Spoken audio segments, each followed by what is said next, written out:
Welcome everybody to Trail Tales. This is Tom Funk, your host, and we're going to continue my hike across Michigan's Upper Peninsula. And I am currently in Marquette County on a long and tedious road walk between the Ottawa National Forest and basically the Hiawatha National Forest, as during that time period there was no trail between the 2 points. So I'm with my friend Sean. He has been keeping an eye on me as I've been doing these long road walks. And today is no different, which is August the 6th, 1998. And I'm going to start where I left off yesterday, the gas station at the intersection of M28, Business M28. And I'm going to end at County Road 480 and County Road 553 intersection. Again, 14.9 miles. I'm up to 227.3 miles for the trip. No bugs to speak of, and I'll be on roads and some sidewalks today. Weather, high of 70, low of 60. It's still cloudy, and there's a few sprinkles during the day. I like trees because they seem more resigned to the way they have to live than other things do. Willa Cather. Okay, being tired when I wake up has become a regular, although annoying occurrence. So this morning, 9 a.m. we roll out of bed. We probably fell sound asleep when our neighbors finally passed out around sunrise. Since it was cloudy and generally icky, we quickly prepared our breakfast to hit the road. I mosey to the hand pump, which is kitty corner to our site. There's a man with a truck sitting to the left of the pump. He is in a lawn chair facing me. Looks like he spent the night in the bed of his truck. How cool. Good morning, I say cheerfully. He says nothing. Other than a malevolent, defiant stare, doesn't even flinch. What did I ever do to this guy? Go back to the site, load it up with the water I just collected. Hey, Sean, that guy gave me the dirtiest look. Sean is cleaning up our breakfast mess. Huh, me too, he says. We load up and go to the contact station. We've decided to stay one more night. I like these hot showers. Heck, if it weren't for Sean, I'd be sleeping in the bushes or in a ditch during this current segment. Sean comes out of the contact station shaking his head. Hey, there was a report that we, that is you and I, were making a ruckus last night, Sean says, puzzled. Huh, what'd you tell him? I chirp in astonishment. He says, us? Noise? Huh, we were too damn tired to make noise. Well, they asked also if we drove an orange Camaro, and I said, no, maroon Honda, and I pointed to it right out here where we're sitting. I told them that they were mistaken. It was our neighbors, not us, making the noise. Well, that probably explains why that guy gave us those looks, I say. The drive into Ishpeming takes about half an hour. I'm dropped off where it ended yesterday. I'm shooting for the intersection of 480 and 553, I tell Sean. Sean replies, well, I think there's a gas station there, if I recall correctly. See you later. And away he goes. Walking through the industrial part of Ishpeming, this is a run-down area, mostly boarded up businesses and homes. One factory made wood basketball court floors and was quite booming. I reached the quote-unquote downtown Ishpeming, which is moderately active. There's people on foot, cars buzzing through the streets, and oh, here's some freak backpacker walking the sidewalk. Oh, wait, that's me. I approach an intersection, and a small child comes towards me from around a corner. About 4, he exclaims, look, Papa, a bad guy. Great. Papa whisks up his child and retreats in the direction from which they came. What was that all about? I see a phone on the corner and proceed to cross the street. It is a drizzling, cloudy, and cool day. A good time to make a phone call. My first call is to Don, and I leave him a message about my progress. The second call will be Buck Todd. An acquaintance I have through the zoo, Sharon Williams, she set me up with Mr. Todd. He is her husband's uncle, and Mr. Todd is a resident of the UP, and he was up here during the lumbering era as it was winding down. He's about 85 years old, and I figure he'll have some good stories to tell. So I call to remind him of my visit. The phone rings. Hello, says a gravelly voice. Mr. Todd? Yes. This is Tom Funk. I'm the one hiking across Michigan. Oh, yes. I was wondering if tomorrow would be a good day for me to pay you a visit. Yes, that is fine, he says, sounding like I just woke him up. I think I'll be arriving around lunch. Is that okay? Maybe spend a few hours talking? Fine, yes, tomorrow is fine, he says. Then I'll see you tomorrow, Mr. Todd. I feel bad I possibly woke him up. Okay, he says. Goodbye, Mr. Todd. Goodbye. Click. The original plan was to end my day's hike at Buck Todd's and spend the night. I am ahead of schedule right now, and I plan to get a little more ahead today. Tomorrow I can take a short day and visit Mr. Todd, and then keep walking after meeting with him and get even further ahead of schedule. First known as Lake Superior location, Ishpeming was first settled in 1856 and took the Chippewa name for heaven or high place in 1862. So, in fact, there is a sign in the town that marks the spot where Douglas Houghton discovered iron ore. This underlying ore caused the compasses to spin and led them to explore its cause. In their efforts, they discovered the iron.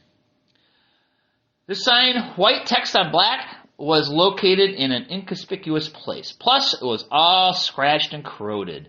I think there should be a historical marker here, not the sorry excuse for a sign. Iron ore was a huge economic boon for the area, and all they have to show for it is this dilapidated, nasty-looking sign. A truck pulls over and stops on the right side of the road. I am still walking on the left. He is on the right, and a man leans out, about 40, and unshaven. Need a ride? No thanks. It will defeat the purpose of hiking, I say. Okay, and he takes off. The road is winding and undulates in a way to intensify the pain, pricking my inner soul. I walk by a hospital, go through a few neighborhoods, and at the top of yet another hill, I see a sign that says Negaunee City Limits. Negaunee was settled in 1846 by members of the Jackson Mine Company. It was first named Negaunee in 1858. The name was changed to its current spelling a few months later and is a Chippewa word for pioneer. A second truck pulls up. Where are you headed? St. Ignace. Hop in, that's where I'm going, says the man, about 25. No, I'm really sorry, I have to decline. It would defeat the purpose of me walking. But thanks for the offer, I say. I'm squeezed between his truck and the guardrail. I have about 2 feet of room to work with. Why are you walking? Something crazy to do, I say. Got that right, you're crazy. But to each his own. Pops the truck in gear and takes off. I noticed walking that you can actually really absorb all the fine details of the scenery around you. Names on mailboxes, species of flowers in front yards, dog shit on the pavement, house numbers. All through the UP, most of the houses have sheet metal at the edges of the roof with no gutters. This is to facilitate snow to slide off the drip edge onto the ground. Gutters hold back ice, creating an ice dam. Water builds up between the ice and the gutters and backs up on the roof, getting under the shingles. Eliminate the gutters and provide a slippery surface, and you can avoid the problem altogether. I chew on my lunch after another ballpark. This one was in better shape, and clean outhouses complete with porcelain seats and horseshoe pits. The road leading out of Negaunee was County Road 480, just as Sean said. As soon as it passed an ice rink on the periphery of town, the road became rather bleak. Hardly a house to see. The apron was about 6 feet wide, which gives me a wide berth between myself and passing internal combustion wheelchairs. Drip, drip, drip, drip, drip, drip, drip, drip.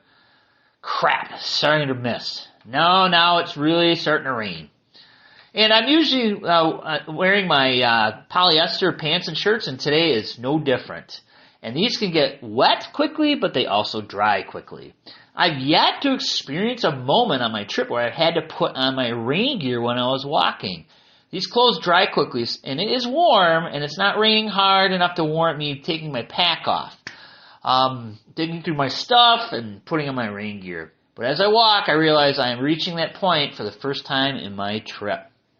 It's raining, although lightly. I focus on a sign in the distance. I decide if it's still raining when I reach that sign, I'll put on my rainwear. Every passing step, I continue to get wetter and wetter. I reach the sign, take off my pack, and proceed to look for my rain gear. I use a wool baseball cap, green Gore-Tex pants, and a brown Gore-Tex windbreaker lent to me by my friend Don. The rain is now becoming more steady. I continue to fiddle with my rain gear. The scenery around me is quite open. It appears that there's a gravel pit on my left and an old asphalt plant on my right. I have been hearing large trucks in the distance. Maybe when I crest this hill, I can see what's going on. No forest here, just scraggly trees and some open areas. I finally put my rain gear in place. This will be the first time I position my backpack over this extra layer of clothes. I hoist my pack and loosen the belt. Slip! There goes my pack right to the ground. Crap! I missed my shoulder. How did I manage that? Now I'm getting frustrated, and I want to get moving, and the rain is coming down a little harder. Therefore, I have to get my pack on. Hey, it seems a little lighter. I walk towards the noise of the heavy machinery, and I notice that the rain is lightening up. In fact, it just stopped. Great. It's been a whopping 5 minutes since I donned my rainwear. I walk a few more minutes, and I decide that I'll eventually take it off if it doesn't start raining again when I figure out what's going on with all the noise. So I take off my gear once I figure out that it is, in fact, a gravel pit, and it starts to rain again, and even harder than before. I feel like I'm in a Chinese fire drill. I have nothing to lean my pack up against, so I just throw it on the ground. Car passes me, and I put my gear on again and start to walk again, and again the rain stops. Criminy, will you just make up your mind? Rain or no rain? Screw it. I'll leave on my gear. It's not raining, but you know what? It probably will in a few minutes. I reach the entrance of another gravel pit. Sure enough, I can see semis, about 20 of them driving around and surrounding a gravel pile of mammoth proportion. I would say it's at least 100 acres in size. In the middle, the largest pile of gravel I have ever seen. Probably 10 stories high, 20 football fields long and wide. Just huge. One truck after another leaves the pit onto County Road 480, and another will enter the pit in its place. At this point, the rain has held off for about 15 minutes. I reach a sign near the entrance of the gravel pit on my left. I put my pack down, and I am just gushing in sweat.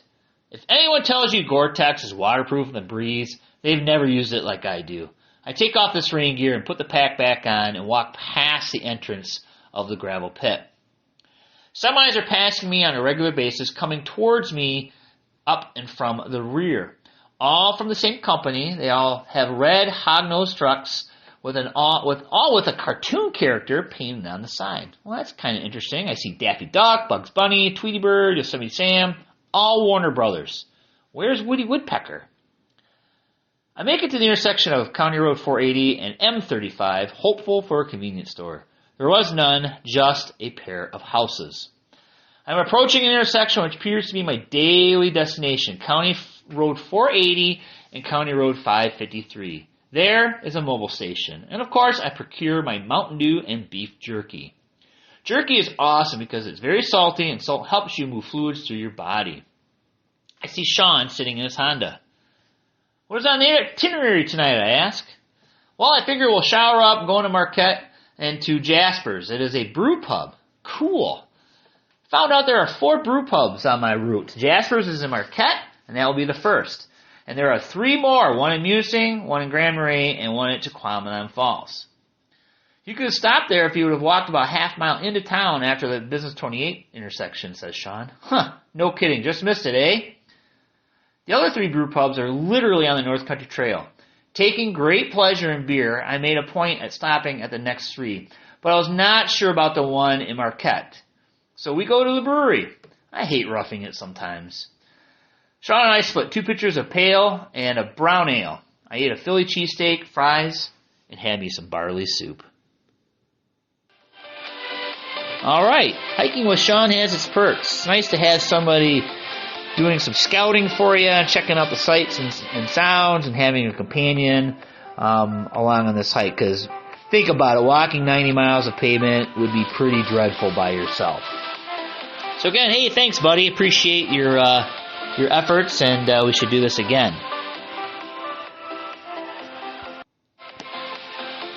And as far as rain gear, I learned a valuable lesson. After this trip, during warmer weather, I would use a poncho that would just keep rain off of me.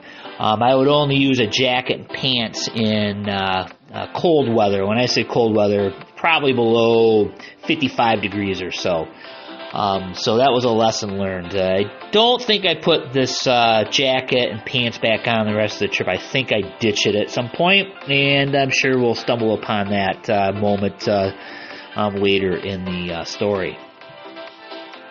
All right, thanks again for joining me on Trail Tales. I'm Tom Funk, your host, and we will see you again.